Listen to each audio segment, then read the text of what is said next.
always a pleasure to talk to you, but this is such a great project that I'm sure everybody's very excited about a sequel, because was everyone waiting for it? Yes, well, sequels are a tricky thing. Yeah. And I think a few years ago I could have said I'd done one. And now I find myself in a kind of, on a run of them. And I think you have to time it right. The trap you get into is the demand for a sequel is because obviously people love the first film. So in some ways they want that again. But if you give them exactly that again, they'll resent it because they say, well, we've seen that one already. So what do? You have to take it further and somehow continue the narrative or something. But I think you have to harness whatever it is that people loved about it and then give them something as fresh as possible. And I think waiting a while is a good idea. Yeah, absolutely. Yeah, it's been 10 years. Did you have a secret list in your mind of songs you would like to have included in the narrative of Here We Go Again?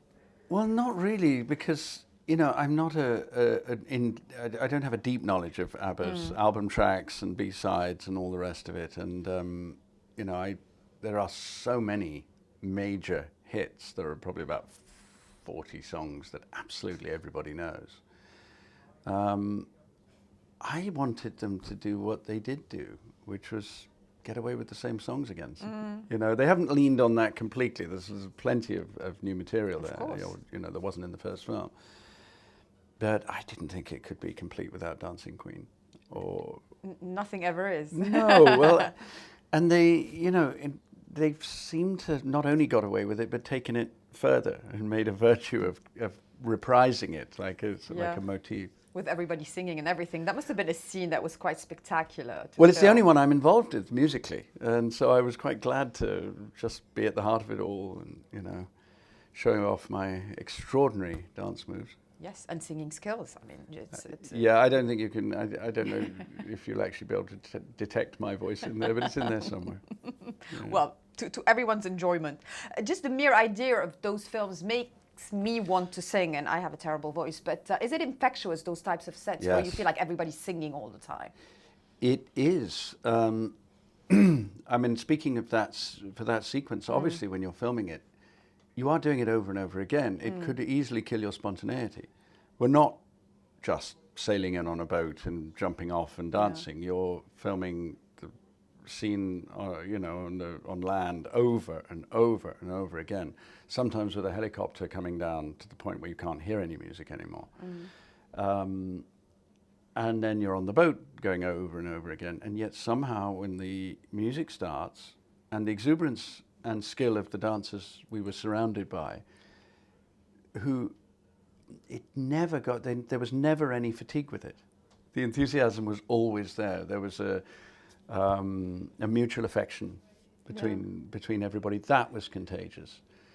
And I think, the old guys who have no dancing or singing skills just knew that dignity was not an option. You just have to throw it away, abandon yourself to it. Pierce has said the only way to do Dancing Queen is to skip. I just decided to, just throw myself into the extremities of some kind of grotesque version of ballet. It was great. Yeah. It was such fun. And because it's such an all-star cast and there seemed to be such a positive vibe on those sets, does that add to the enjoyment as well? And having someone like Cher on it, how much does that add to the vibe? Well, fun is contagious. Laughter is contagious. Most human emotion is contagious if it's expressed. And when I first saw Mamma Mia in the theatre 10 years ago,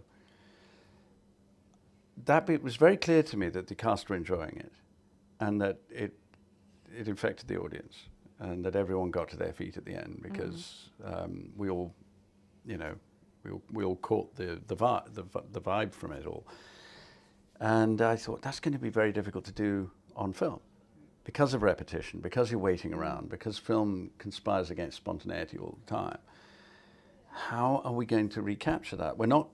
this isn't going to really be nighttime. We're not really going to be drunk. We're not really going to be at a party. We're going to just be at work for 12 hours a day. But I think it was I don't know, it's partly the magic of the songs, but the fact that the cast did connect and become friends, I think does show on the screen. I think the affection that you're seeing between people is real, and it does communicate.